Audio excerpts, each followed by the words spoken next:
topics while we're waiting for you to come to us. Were you a soap opera watcher? I actually wasn't. Were you? Yeah, I think. Which one did you watch? Oh, God, General Hospital. Oh, yeah, that was a big one. All right, that was a big one. So, you know how the plots and twists change every day? Oh, yeah. This is a doggone soap opera. Am I right? Philippe and Rena, both 45-mile-an-hour tropical storms, both exposed in terms of the center on the west side of the convection here. But each day, the plot changes. I mean, something different changes here. Visible, again, I don't even know if we have a storm here, to be honest. I know. This is what we do. This is actually, Rena's the better one, just barely as a 45 mile per hour. I was about to be like, yeah, barely. Like, you're pointing out, you know. We're definitely not into this strong situation. But, I mean, here you can see him again, as I said, all the convections on the east side. Yeah. But where do we go from here, Abrams? That's the big question, because really yesterday, you know, we were talking about these Fujiwara-ing, if you will, or having the Fujiwara effect and maybe combining into one storm. Can you believe the Japanese scientist that came up with that? Yeah, his name was 1921. His name was Fujiwara. With no satellites. And that is why it's called that. Right. Because named after the person who figured this out. Anyway, I digress. So it's basically two storms that are close together, and then they literally rotate around each other. So the question is, what's going to happen with these? Honestly, I'm honestly at a loss for words. Their proximity has a little something to do with that too. Yes, they are. What's interesting is the way I wrote the script this morning for the story for the soap opera today. I said Rena has agreed to leave Philippe so that Philippe can eventually become a hurricane. This is fantastic. That's the show today. So and that's what it looks like is going to happen, right? Because Rena kind of goes and peters out. Rena comes up north, gets sheared. And it's just like, goes away. And then Philippe says, I'm going to avoid the shear, but I'm going to be on my own afterward. And I'm going to be my own man. And I'm going to be okay. And I'm going to be okay. I'm okay without Rena. Exactly. I don't know how else to put this out there for everybody. That was really good. I'm going to be honest. This is what I came up with. I love stuff like that, Jim. This is what I came up with. So this show Rena up there. Rena's up here getting sheared, okay, but completely separated, not doing the Fujiwara that we were led to believe yesterday. Yep. And here's Philippe sitting down here waiting for the shear to go by, and then maybe making it a hurricane. Yeah. It doesn't look like, by the way, that either of these will make landfall in the U.S. No. So that's a positive. Now, October that doesn't mean October can be Don't sleep on October. It's the best month of the year, but that has nothing to do with hurricanes. Your home state. It's my birthday. Your home state's usually pretty hot in October, right? It is. And we've certainly had historic October hurricanes where you can not only get a named storm, a hurricane, but sometimes a major hurricane. Go back to Michael. Things really do taper off into November, but you've got the Sandys of the world, you've got the Wilmas of the world, which has the lowest pressure on record at landfall. You know, the Michael you said. So we have a lot of the Wilmas memorables. Yeah, we have a lot of memorables. So you shift out of what we call the MDR, the main development region, closer to home, into more of the Caribbean Gulf, East Coast, as you go through October. I mean, we're still open for business, and remember, but what'll be interesting this year is how warm that water is. Yeah. We'll see. Jordan, something to really keep a close eye on. All right, thanks. Let's take you to Central Park, where we are just waterlogged. 12 of the last 16 weekends we've had rain.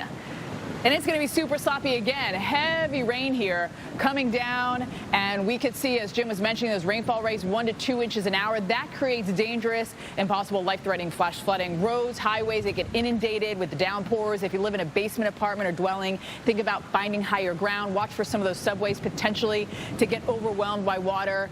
And between already saturated soil, the amount of concrete, we could have significant runoff. So let's talk about the timing and some of these spots for us and what all of this means. Slow moving coastal low, as Jim was finally saying yesterday, you know, by tomorrow it finally gets moving. By the way, Sunday, you're going to have sunshine in 70s all the way through like the bulk of next week. But we've got to get through this. We got poor drainage. Make sure if you have any drains by your house that they are free of leaves or garbage or any of that so the water can flow down and you don't get flooding. We could see it in those places that are likely that we typically get it in New York City. I'd watch for those spots. We do have a flash flood warning here already into Long Island, and it is for Kings and Nassau and also into Queens counties. And this area is just going to continue to get that surge. We get that low-level jet bringing out the moisture, punching in, giving us lift here through the day. So this is a breakfast, a lunch, and a dinner time event. And I went out and I'm coming home. You're going to be soaking wet type of event. And, you know, in New York City, you can usually find umbrellas kind of on every corner. If not, a lot of times, like one of my friends, you just show up to the event soaking wet. No one cares. They understand it's New York City. City. Getting a cab's impossible in big cities, too, when you have all of this rain coming down. I do think that it's kind of Toms River north where we'll see the heaviest rain. Philly, you'll get some of the showers, but it's more concentrated towards New York City and northbound for that really heavy, excessive rainfall that could lead to flash flooding. But all of us in the Northeast are really going to be feeling the cloud cover because of that upper level energy. And then, of course, the surface low. That's if you're not in the rain, you're definitely going to be into the clouds. How about points northbound? Hartford, you could see some of that excessive rainfall and flash flooding. Boston is going to be wet. Air travel, we'll show you that in a minute, is going to be an absolute mess in the Northeast, as well as travel on the roads. But some areas could see more than a half a foot of rain when all is said and done. Boston, because we're a little bit farther east, Boston and the Cape, we're going to be some of the, the people who see it the most through our Saturday because we're so far east and it just takes a while for everything to pull away. Another spot that has been inundated with rain, that's Florida. Yeah. Florida folks are like, hey. It's extended length of having to stay out of the water, and with all this heat coming in, that's exactly where you're going to want to go. Look at our temperatures that are going to be above average. Today, Sunday into Tuesday, we really expand with over 180 million Americans above average. Look at our highs. 10, 20 above average. I mean, everyone that's been sick of summer is like, hang on a second. I was getting so excited for fall. I already changed out my wardrobe. Well, we do have a high pressure. It doesn't last super long, at least for the northern tier. Even some of us in the south, we get a cool off next week. But before we get to that into this weekend, this heat is going to expand. It also means you're going to have sunshine, potential record highs from Arizona to Texas to Louisiana, all the way up into Iowa. And by the way, some of these records have been standing since the 1800s. Look at that, 95 in Topeka. What's the date? Like, come on. This is wild. Even if it's not that hot, I want to point out Detroit, it's 71 because after 10 minutes inside the car, it will be 90 degrees, 105 after 30 minutes. So keep pets, humans, crayons, chocolate, groceries, all that out of the car. 80s stretch all the way up into Minnesota today. Tomorrow, it's going to be even hotter. Notice the Northeast a little bit cool with the clouds and the showers with our system coming through. But record after record after, state after state after state. Kansas, Nebraska, Louisiana, Texas. A lot of records here. Look at Baton Rouge from 1904. We have a record in Iowa from 1897. So it tells you how rare it is to get temperatures this high. And typically, we see 95. Dallas, it can last until a little bit later in October. Spots like New Orleans, we're really getting to the end of when we should be feeling, sorry, let me rephrase that. Our average last date is September and August. The latest, Jim, we're going to be rivaling some of these latest dates that we've seen, 95 degrees. Are you really surprised? Have issues without a doubt. They've even already said it at LaGuardia at the airports here with the low visibility, with the heavy rain. Right now, green means go. But what I will say is that these are just the first flights getting off the ground. It's only 7:20 in the morning. So sometimes you have that 5:30, that 6:30, that 7:30 flight. It's when the planes start trying to come to get in and the crews are trying to come to get in. That's when you can really run into problems. So all is good right now, but that is going to change as we head into the day. That is for sure. You can see, we have a couple delays here in cancellations, but these numbers will skyrocket as we head through the day. Red is going to be what you're seeing, whether you're on the roads or you're trying to take off here. Showers on 95, they even stretch back to 81. If you don't get the rain in the Northeast, you're going to have the clouds. The problem is the amount of rain falling on already saturated grounds and the rate at which it will be falling. So the fact that we could see over a foot of rain, we could see 2-inch-an-hour rainfall rates, and we already have seen twice what we typically get for the month in places like New York City, that's a triple threat right there. That means you're going to run into real issues here, not only this morning, but as you head out to lunch and also as you head home, Jim, to have dinner, or even if you go out after dinner, it's going to be rain. Yeah, and let's just hope. Welcome back to America's Morning Headquarters. It's September 29th. Friday morning, we got a flash flood threat here into New York. It is fueling bigger impacts in the Northeast due to factors like infrastructure. And one of the big problems is that the ground's already saturated. New York has had 12 of the last 16 weekends with rain, double the rainfall for the month.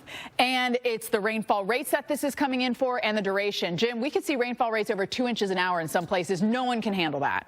No. Delivery services in New York, a lot of them are on bike. And so tip them well today if they bring you food, right, as appreciation. What if you get a soggy sandwich? You won't. Just tip them well. Here is a flood threat. Of course, we know we're talking about the flood threat in the Northeast today. It's the latest in a string of dangerous weather that we've had. Yeah, so we're seeing more of these billion-dollar disasters. We're at 23 already, which is a new record. The year's not over yet. Yep. 3/4 of the U.S. experienced extreme weather in just the past few months. Yes. Lori Arnold Ellis, Executive Director of the American Red Cross, joins us this morning about making sure your family is prepared for any weather emergency. Thanks for being with us this morning. And the climate is changing, and we're seeing an increase with extreme weather events. Jim mentioned the $23 billion disasters in just the first 8 months of this year. How is your response changing? So the American Red Cross is seeing. So September is National Disaster Preparedness Month. None of us obviously immune to these threats. How can we best prepare? And obviously it depends on where you live, right? Well, absolutely. It really does. But there are still some very simple techniques that happen across wherever you live. This is key to have some sort of kit, right, or have one of those packs, because you prepare and you basically leave it there for, you might have to refresh it in 5 years or, but it's ready and then you just grab it and go. And it makes, you just got to remember where you put it. That's the biggest problem, I think. It's not just people, it's also pets. So what's the best plan for our pets? Well, when you're making a plan for yourself and your family, put your pet. Many, many years. Has anyone taken the time to sit down and look at the U.S. as a whole and graph where you spend most of your time with extreme weather events? Is there any kind of data regarding that?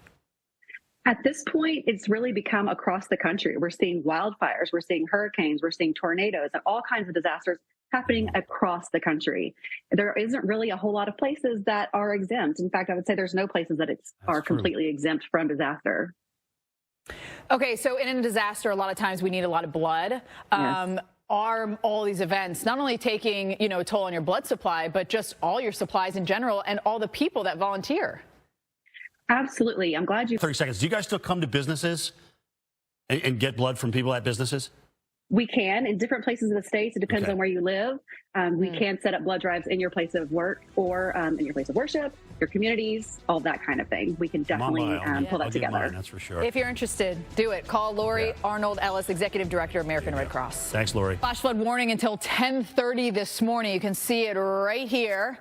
And we'll zoom into it to give you an idea. We have a couple flash flood warnings that are just straddling from Long Island over into New Jersey, Hudson, Kings, Richmond counties. You are under that flash flood warning. And we have our other flash flood warning as well. They kind of overlap a little bit here. We have had, since just before 7 a.m. this morning at JFK, 3.26 inches of rain. That's a tremendous amount of rainfall. That's almost a month's worth of rain for this area. Our rainfall rates have been 1 to 2 inches an hour. Spots like Jersey City, Elizabeth, Flatbush, Linden, Coney Island, Crown Heights, Lower East Side, the East Village, Soho, Port Richmond, Brooklyn Heights, Tompkinsville, Oakwood. You're all affected by these flash flood warnings that we have. Here's our other flash flood warning. Kings, Nassau, and also into Queens County. That's until 8:15 local time. I expect to see more of these warnings come in as the flow just continues to go right into this area. Watch out for any flooded roadways. You want to turn around, don't drown. If you live in one of those basement apartments or if there's a restaurant you have to go down the stairs to get into, think about seeking higher ground. The flood watches extend from Jersey all the way up into Connecticut and deep as we head into Pennsylvania and New York. So this is a wide-reaching event. The worst of it right now is right in and around New York City, and we will bring you there live throughout the day. It's not just the Northeast seeing the heavy rain. It's also Florida, Jordan. We have not gotten a break all week. It's very origins, and that's where we want to take you now to show you two tropical storms, Philippe and Rina. Yeah, so this is kind of like a soap opera to me. I love this analogy. And first of all, Ophelia got kicked off the show. Well, because of contract dispute. Yes, but Ophelia came back a little bit. There's still a little left of the DNA there. You see her off in the distance. Right. but Philippe and Rina, like every day this thing changes. And if you ever watched General Hospital as a kid, like I did, you waited a whole week, sometimes 2 weeks to see what the issues were with Luke and Laura. But anyway, this is kind of what it changes every day. And so that's the only thing I can think of. Philippe, I don't really know how much of this, that's the center. Right there. Totally exposed. You can see that counterclockwise spin right there. Totally exposed. Rina actually looks better right now. Yeah. And what we know from the show is Rina says, hey, I'm going to leave Philippe so Philippe will have a chance to become a hurricane in time. That's today's plot. I don't know if that's going to stay that way. She may come back. They may try and reconcile, right? Which is what we see a lot. So anyway, Philippe and Rina, both 45-mile-an-hour tropical storms with the most willy-wampus tracks. But Jim, you know what they say? If you love something, let it go, and if it comes back to you. Oh, nice, Abrams. It was meant they to may be. use that. So they might. If you love something, let it go. And if it truly loves you, it's coming back. There it is right here. But maybe as a 65-mile-an-hour or eventually a hurricane. Yeah. And that's kind of how we see it today. It needs to do work on itself, Jim. It needs to work on itself. So, Philippe, Rina, watch what happens. Philippe goes and sits and sulks for a while. Rina goes off and gets sheared and takes one for the team. By the way, we will see waves from this into the islands. I want to mention that. Absolutely. You know? But at least the one thing that's changed is we're not bringing it in bodily, it looks like, to the islands. And then this thing takes off to the north and actually has a chance on its own to become the man that it wanted to be. I don't know. I think this is a great analogy. And I love that you watched General Hospital, by the way, as a kid. That was surprising to me. After going through thermodynamics and dynamical meteorology you would go home and synoptic meteorology, I needed something just stupid to vegetate to. And that's what I did. Not that he's saying this show was stupid. He just needed something where he didn't have to use his brain doing all sorts of derivations and physics. Thank you, Abrams. All right, we're going to be back, of course, and check in with New York City and the flood threat very seriously as we head through the day. And we can show you, thanks to our virtual view technology, what it's going to look like. I'm standing here into Central Park where it has been really wet. 12 of the last 16 weekends we've had rain. We've had twice as much rain this month than we typically get. And with those rainfall rates of 1 to 2 inches an hour on already saturated grounds, that could create dangerous and potentially flash flooding, not only through Central Park, but as Jim showed you, through a wide area of the tri-state here. Roads and highways, those could get inundated. If you live in a basement apartment or dwelling, think about maybe finding some higher ground. Keep that in mind. Between already saturated soils and that concrete, the runoff could be huge. That's one of the issues being in an urban setting, even if you're not in an urban setting. I know there's a lot of grass right outside of the city, but if you do have an area that floods pretty regularly, I'd watch out for that. Flash flood warnings, I expect to see a lot of these go throughout the day. By the way, no issues at the airports right now, but I know that is going to be changing as we head through the day, as it just doesn't stop. We've got the low-level jet bringing the moisture up. We've got the surface feature bringing the moisture up. We've got the ascent ahead of that upper-level energy and also underneath it. And so it's just going to continue to rain out. This has another 2 to 3 additional inches. We've already seen over 3 at JFK. Tack on another 2 to 3 on that, then you're surpassing your what you typically get in a month is around 4 inches in the New York City area. So if we're going to get 5-6 inches in a matter of 12 to 24 hours, then we're going to see some flooding. Jersey, I think it's going to be kind of a Toms River north of that area where we see the heaviest stuff. You'll still see the clouds for sure and some of that rain, but it seems like the bullseye where everything's coming together will be mainly Toms River north, but you see that our model does bring some heavier rain here into Atlantic City, and all you need is one heavy downpour, and that could definitely be problematic for us. So 1 to 2 inches of rain. It's a day to stay indoors, maybe start changing out your closet, though it's going to be warm next week. We are going to see some cooler air come into play, so maybe do some of those household chores. Connecticut, Rhode Island, also into Massachusetts. Notice the yellow. That's an indication of some decent rain coming down. It's sticks around for a big chunk of the day. An additional 3 to 4, maybe half foot of rain could fall when all is said and done. Boston and the Cape, we of course jet out east, so we'll be some of the last to be dealing with the rain all the way into our Saturday, Jordan. Well, we know we've had problems down in coastal issues for it's just beating up these beaches. Yeah, at least 2 weeks. So there's going to be a lot of replenishment that needs to happen here. Now, we are going to go right back into summer with a lot of heat. Today, Sunday into Tuesday, it's expanding. A big ridge. That means high pressure, and that means sunshine, too. Temperatures 10, 20 degrees above average, even record setting. And remember that underneath this ridge, with all that sunlight, the temperatures I show you are going to be even hotter because the temperature is officially taken in the shade. So keep that in mind. Record highs anywhere from Arizona to Texas, Louisiana, up into Iowa and the great state of Nebraska, where we're going to see our highs maybe 1 to 2 above what they were back in the 50s and even in the 1800s in some cases. I want to point out Detroit, 71, not too hot there. But after 10 minutes, it's 90 degrees in the car, 105 after 30 minutes. So in Dallas, with 97 degrees after 10 minutes, 116 degrees in the car. It goes up so fast. And we are going to see it not only today, tomorrow, 80s and 90s from Minnesota down to Charleston and Tampa and New Orleans. And notice some of these records. Lincoln, Nebraska, we could break a record from the 50s. We could tie one in Baton Rouge that's been standing for over 100 years, almost 120 years. That just tells you how rare it is to see this. And in Iowa, we could tie a record that's been standing since the 1800s, Jim. That's an oldie, and certainly once things continue to pick up. Let's have a look at our flash flood warnings because we have a couple of them right here from Long Island stretching over into New Jersey. Stream of moisture coming up. This is just going to wreak havoc on the airports, on the highways, because this is going to be an all-day event. Morning, noon, and night. We're breakfast, lunch, dinner, bedtime, into breakfast tomorrow morning. It's still going to be wet. Our flash flood warning to the west, this lasts until 10:30. This one's now been extended to 10:15. That was set to expire actually just about now, so they have extended that flash flood warning. And right now, the airports are green. They are good to go, but we have seen, some delays and some issues, but I think these will turn red as we head into the afternoon hours, because notice that things aren't great. JFK, where we've seen almost a month's worth of rain since just yesterday, we are seeing some delays. Nothing to, look at LaGuardia is usually a mess. Only 12 delays right now and a few cancellations for us, but I do think this is going to go up because you've got the low clouds, you have all the planes here right now and the crews, so they can easily take off and get out. It's the landing when the planes have to separate more with the visibility, and you have people coming in from all different areas. It'll slow everything down, and it'll slow those crews from getting from one flight to the next. But watch it on the roads. That's what most of us will be dealing with today. Turn around, don't drown. So many people die when driving through floodwaters. It's one of the #1 killers that we have.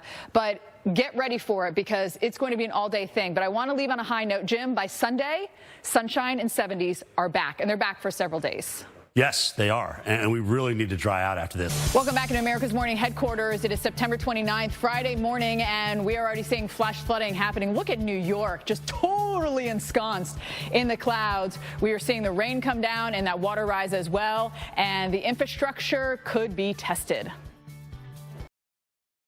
Rates that we are seeing today, it doesn't matter what type of soil you had, we're not going to be able to handle it. Even that sandy soil is going to have a hard time with 2-inch-an-hour rainfall rates or more, and over a half a foot at some points. Let's get to Jim. Jim, just seeing some flooding there in Brooklyn, south of Prospect Park at Sunset Park, was it, where I saw that flooding? Abrams, look at the I know, the picture shot. You can't barely see anything. take that full. Sunset Park, yeah. I mean, seriously, leading to saltwater flowing upstream from the Gulf and contaminating the Louisiana drinking water supply. Ricky Template is a councilman for Jefferson Parish, and he joins us live to talk about the intrusion issues. Ricky, always great seeing you again, buddy. You've been a great friend of the Weather Channel.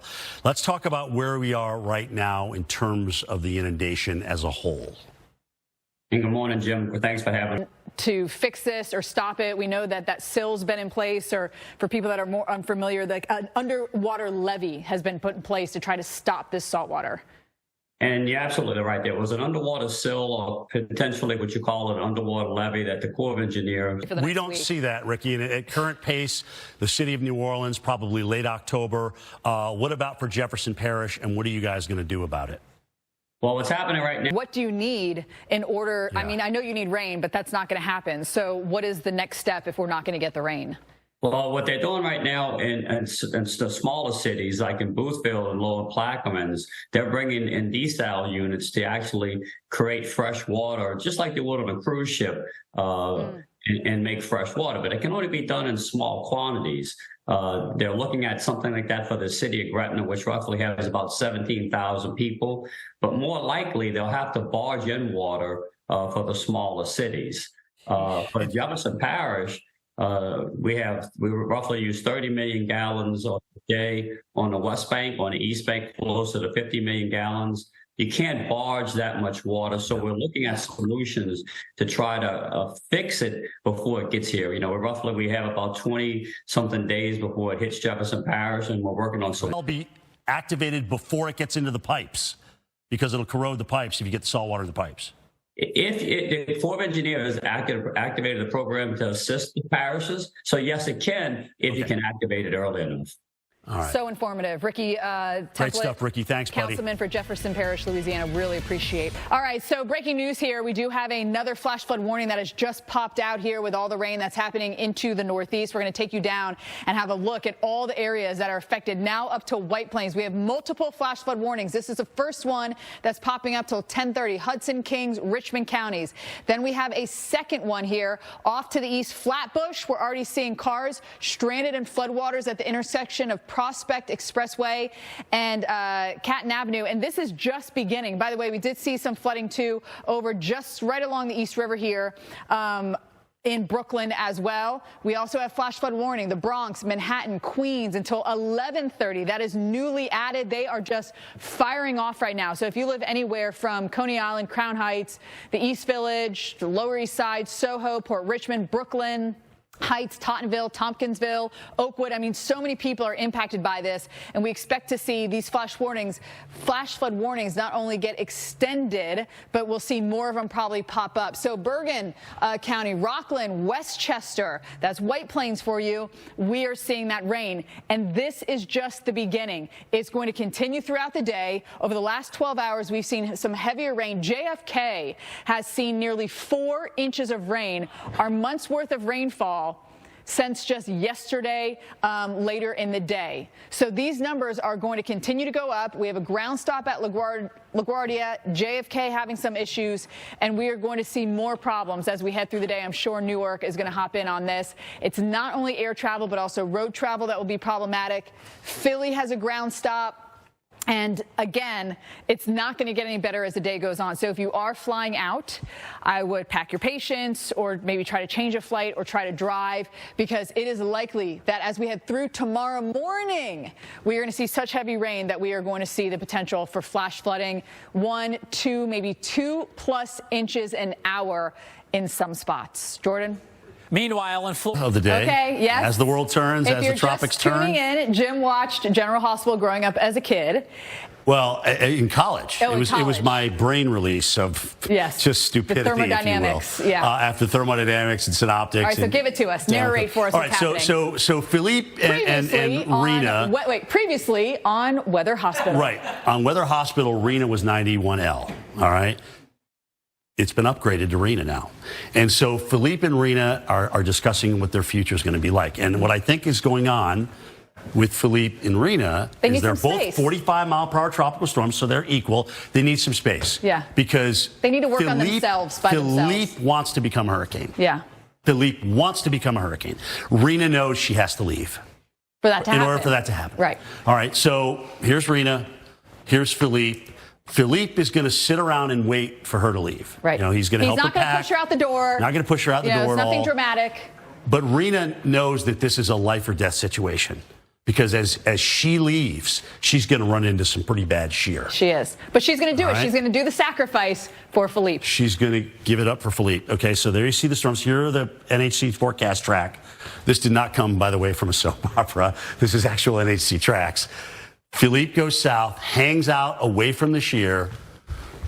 Rena heads up and gets... But they say if you love something, let it go, and if it comes back to you, it's yours forever. Right. And so I think in the end, there's a chance that Philippe gets to be a hurricane and chase Rena right into the UK. I'm ready. I'm ready for you. My cab light is on for a Sex and the City reference. And when that cab light is on, Rena's going to hop in. Rena says, I'm leaving you. I'll see you later. Philippe says, thank you. Look at me grow into a hurricane. I'm ready now. Rena says, I'll meet you in the UK. I'll meet you in the UK. And ladies and gentlemen, that wraps up our tropical Weather Hospital.